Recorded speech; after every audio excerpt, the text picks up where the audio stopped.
नमस्कार, मैं हूं आपके साथ विशाल कालरा। सिर्फ एक दिन बचा है अमेरिका के पास, सिर्फ एक दिन बचा है दुनिया के पास, और सिर्फ एक दिन बचा है उन अफगानियों के पास जो तालिबान राज से दूर रहना चाहते हैं। कल 31 अगस्त है। तालिबान ने अमेरिका को कल तक काबुल एयरपोर्ट खाली करने का अल्टीमेटम दिया है। अमेरिका ने लगभग तालिबान खाली कर दिया है, अफगानिस्तान को खाली कर दिया, लेकिन बहुत कुछ अभी बाकी है।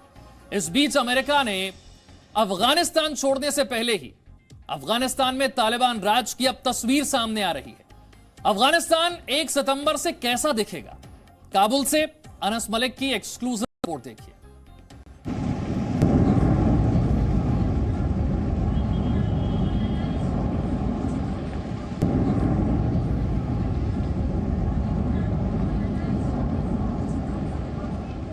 काबुल एयरपोर्ट की ऐसी उड़ानें 1 सितंबर से थम जाएंगी। अफगानिस्तान में अमेरिका के पास सिर्फ 24 घंटे का वक्त है, यानी सिर्फ कल तक का।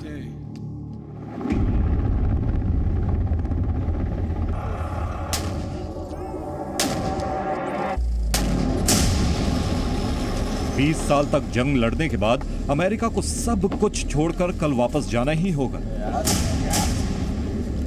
क्योंकि तालिबान ने उसे 31 अगस्त तक अफगानिस्तान खाली करने का अल्टीमेटम दिया है। 24 घंटे से भी कम वक्त बच चुका है और अमेरिका की जानिब से जो ट्रूप्स विड्रॉल की डेडलाइन है वो उसका वक्त जो है अब करीब आता जा रहा है। आज सुबह काबुल जो है वो ब्लास्ट की जो है आवाज़ों से वो जागा। उनके लोगों की, काबुल के लोगों की सुबह जो है वो धमाकों की आवाज़ से हुई और फिर पता चला कि वो धमाके रॉकेट इंटरसेप्ट से जो रॉकेट्स काबुल एयरपोर्ट की जानिब फायर किए गए थे खैर खाना की तरफ से, जो कि साउथ ऑफ काबुल के अंदर इलाका एक आता है। जो हुकाम है उन्होंने भी कंफर्म किया कि इन रॉकेट्स को मिड एयर इंटरसेप्ट किया गया था, जिसके बायस ये धमाकों की आवाज़ आई। बड़े ज़ोरदार धमाके थे जिनकी आवाज़ काफ़ी दूर तक सुनी गई।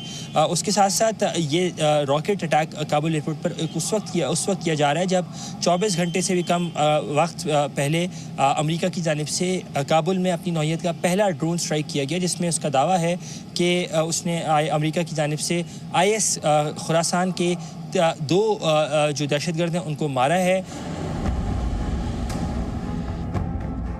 कल के बाद से अफगानिस्तान पर तालिबान का संपूर्ण राज हो जाएगा।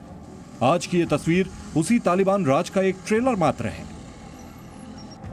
यह काबुल एयरपोर्ट के एबे गेट की तस्वीर है। कुछ दिन पहले तक यहां सैकड़ों हजारों लोगों की भीड़ रहती थी। इन्हीं दरवाजों और दीवारों के जरिए लोग काबुल एयरपोर्ट में किसी तरह से दाखिल होना चाहते थे। इसी दौरान यहां बम धमाके भी हुए, कई लोगों की जान भी गई।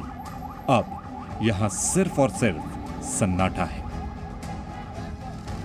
कल तक इन जगहों पर अमेरिकी सैनिकों का कब्जा था, अब तालिबान यहां पर सुरक्षा कर रहे हैं। एक लाइन से ये लोग यहां पर एयरपोर्ट की सुरक्षा में तैनात हैं। Where I'm standing in normal days after the 14th of August, you would see a sea of people, heads and only heads of people who as long as where your eyesight would be, but now this wears a deserted look. This is now in control of the Afghan Taliban as well. People here used to wait outside the British camp, outside the Baron Hotel and onwards to the Abbey Gate, in desperation that they would be able to make it to the flight to freedom. But after the attack on 26th of August, we saw the numbers reducing, and today this road, where it was almost impossible to stand in normal course, today this road is empty. It is in control of the Taliban, and it is being cleaned as well. There are no people because there are no flights out for Afghans who were trying to make it out of the country. ये एक और तस्वीर देखिए। तस्वीरें ऐसी हैं जैसे सब कुछ उजड़ गया हो, बर्बाद हो गया हो, और असल में हुआ भी ऐसा ही है। इस बात को समझने के लिए ये तस्वीर देखिए। यहाँ खाने के पैकेट बंट रहे हैं। एक गाड़ी के अंदर से लोगों को ये पैकेट दिए जा रहे हैं। विदेशी मदद बंद होने के बाद से अफगानिस्तान में भूखमरी के हालात शुरू हो गए हैं।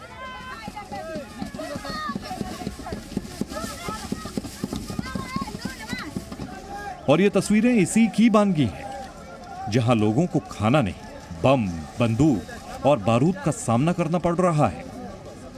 मन को ठेस पहुंचाने वाली इन वीडियो के बाद उस जगह को भी देखना जरूरी है जहां अमेरिका ने रॉकेट से हमला किया था।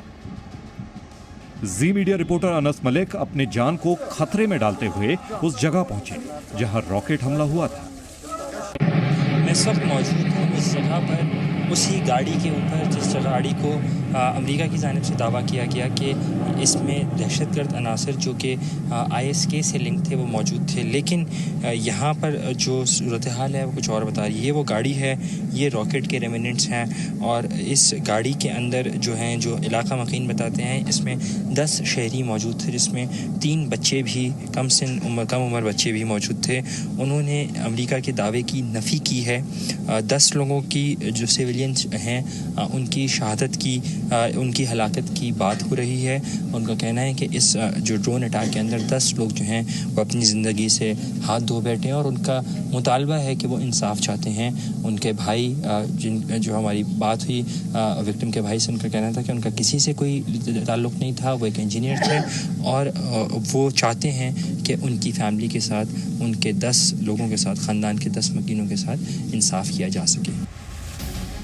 अब सवाल यह है कि कल के बाद अफगानिस्तान में क्या होगा, अफगानिस्तान कैसा होगा। सबसे पहले तो तालिबान काबुल एयरपोर्ट के अंदर घुस जाएगा, अमेरिकी मिसाइल डिफेंस सिस्टम हट जाएगा जो काबुल एयरपोर्ट की सुरक्षा करता है।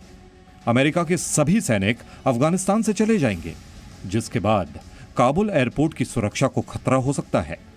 अंदेशा है कि अफगानिस्तान में ISIS-K के हमले बढ़ सकते हैं। अब सवाल यह है कि बड़ी बड़ी बातें कहने वाले तालिबान में प्रेस को, महिलाओं को और आम लोगों को इतनी ही आजादी मिलने वाली है। अनस मलिक, जी मीडिया, काबुल। और अब बात हिंदुस्तान की। अफगानिस्तान में तालिबान राज आने से हिंदुस्तान पर क्या फर्क पड़ेगा, हिंदुस्तान की तैयारी क्या है? आज रक्षा मंत्री राजनाथ सिंह ने हिंदुस्तान का तालिबान प्लान दुनिया के सामने रख दिया।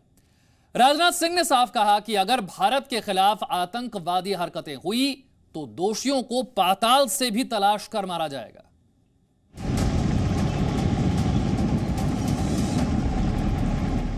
यह काबुल एयरपोर्ट है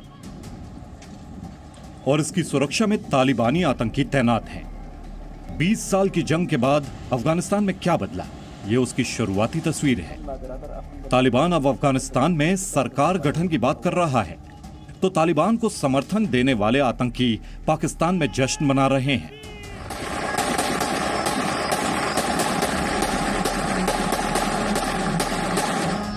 ये फायरिंग की आवाजें सुन रहे हैं आप, ये वो आतंकी हैं जो अफगानिस्तान में तालिबान राज पर अपनी खुशी जता रहे हैं। POK में तालिबान समर्थक आतंकी इस मौके पर खुद को रोक नहीं पा रहे हैं।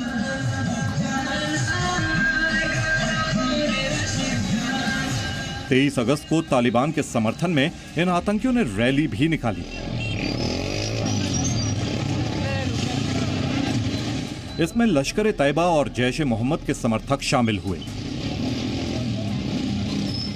एक ओर अफगानिस्तान पर तालिबान का संपूर्ण कब्जा हो रहा है तो दूसरी ओर पाकिस्तानी आतंकी भारत में घुसपैठ की तैयारी शुरू कर चुके हैं। अफगानिस्तान का घटनाक्रम का कहीं ना कहीं एक इम्पैक्ट जम्मू कश्मीर पे भी पड़ सकता है।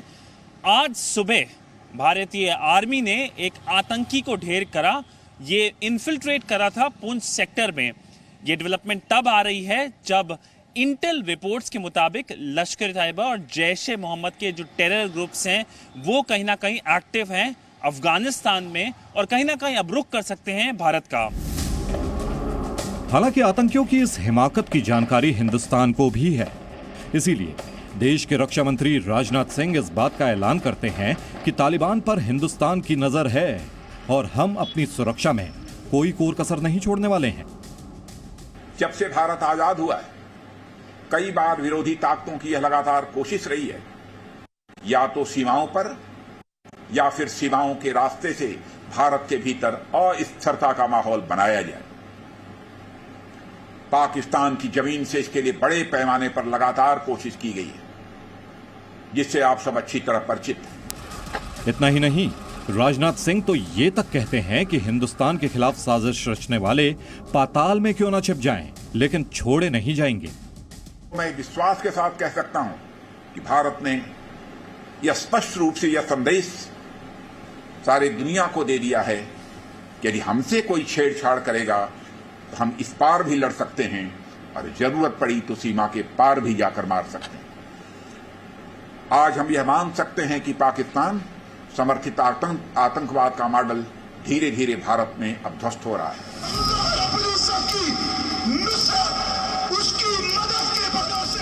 दरअसल राजनाथ सिंह की चिंता और चुनौती सिर्फ आंकलनों पर नहीं है, बल्कि ये पक्की खबर है कि पाकिस्तान के आतंकी तालिबान की मदद से कश्मीर में आतंक फैलाने का प्लान बना रहे हैं। इसी सिलसिले में जैश ए मोहम्मद के चीफ मसूद अजहर ने तालिबान के मुल्ला बरादर से मुलाकात की थी। सूत्रों का कहना है कि दोनों की यह मुलाकात 17 से 19 अगस्त के बीच कंधार में हुई। मसूद अजहर और मुल्ला बरादर की यह मुलाकात पाकिस्तान की खुफिया एजेंसी ISI ने करवाई। सूत्रों के मुताबिक मसूद अजहर ने इस मुलाकात में तालिबान से कहा कि वो भारत को केंद्र में रखकर अपना ऑपरेशन चलाए। साथ ही उसने तालिबान से जैश ए कश्मीर ऑपरेशन में मदद करने के लिए भी कहा। इससे पहले एक पाकिस्तानी टेलीविजन चैनल पर तालिबान के प्रवक्ता जैबुल्लाह मुजाहिद ने पाकिस्तान को दूसरा घर बताते हुए कहा था कि वो भारत से अच्छे रिश्ते चाहता है। साथ ही उसने भारत से कश्मीर पर अपना रवैया सुधारने को कहा था। लेकिन ये बात किसी से छिपी नहीं है कि पाकिस्तान तालिबान का इस्तेमाल सिर्फ और सिर्फ भारत के लिए करने वाला है। इसीलिए भारत भी अपनी तैयारी कर रहा है। मनीष शुक्ला, जी मीडिया। तो आपको दिखाते हैं कैसे तालिबान के समर्थन में इमरान नियाजी तालिबानियों के काजी बन गए। पाकिस्तान अपने पड़ोसी देश अफगानिस्तान में तालिबान को मान्यता दिलाने के लिए बहुत ज्यादा हड़बड़ी में है। पाकिस्तान के विदेश मंत्री तालिबान के फेवर में अलग अलग देशों के चक्कर लगा रहे हैं, गुहार लगा रहे हैं कि तालिबान को दुनिया मान्यता दे दे। लेकिन हैरानी है कि पाकिस्तान ने खुद अब तक तालिबान को अपने देश में मान्यता है या नहीं, इसकी स्पष्ट घोषणा नहीं की है। यानी तालिबान से भी इमरान नियाजी का छल दिखने लगा है। ये तस्वीर देख रहे हैं आप, ये अफगानिस्तान की संसद हुआ करती थी। यहीं पर अफगानिस्तान की बेहतरी के लिए कानून बना करते थे। लेकिन अब यहाँ तालिबान का कब्जा है, जहाँ लोकतांत्रिक भाषा नहीं, बंदूक की भाषा बोली और सुनी जाएगी। और इस सब में जो देश सबसे ज्यादा खुश है वो है पाकिस्तान।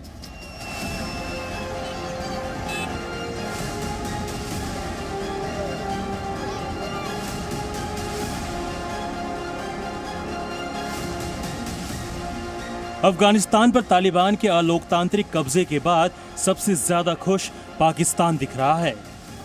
इस खुशी का इजहार पाकिस्तान के प्रधानमंत्री से लेकर विदेश मंत्री शाह महमूद कुरैशी खुलेआम कर चुके हैं। इमरान खान ने तो अफगानिस्तान में तालिबान की वापसी को आजादी की बात से जोड़ दिया है। ज़हनी गुलामी की जंजीरें तोड़ना ज्यादा मुश्किल होता है। जो अभी अफगानिस्तान में गुलामी की जंजीरें तो तोड़ दी उन्होंने। शाह महमूद कुरैशी इन दिनों कई देशों, खासकर अफगानिस्तान के पड़ोसी देशों का दौरा कर रहे हैं। मकसद सीधा सा है, तालिबान की सरकार को दुनिया के ज्यादा से ज्यादा देशों से मान्यता दिलाकर पाकिस्तान की ताकत बढ़ाना। तालिबान को लेकर पाकिस्तान की हड़बड़ी साफ तौर पर देखी भी जा सकती है। इससे साफ होता है कि तालिबान से पाकिस्तान के कितने निकट के रिश्ते हैं। पाकिस्तानी विदेश मंत्री कई देशों के चक्कर लगा रहे हैं। शाह महमूद कुरैशी ने हाल ही में तजाकिस्तान, उज्बेकिस्तान, तुर्कमेनिस्तान और ईरान का दौरा किया। हालांकि इन सभी देशों ने पाकिस्तान को कोई स्पष्ट जवाब नहीं दिया है। सभी तेल देख रहे हैं, तेल की धार देख रहे हैं। यहां तक तालिबान को मान्यता दिलाने की कोशिश में देश देश घूम रहे पाकिस्तान ने खुद भी तालिबान को पाकिस्तानी मान्यता की स्पष्ट घोषणा नहीं की है। Presenting B News app, available on Google Play and App Store. Download it now.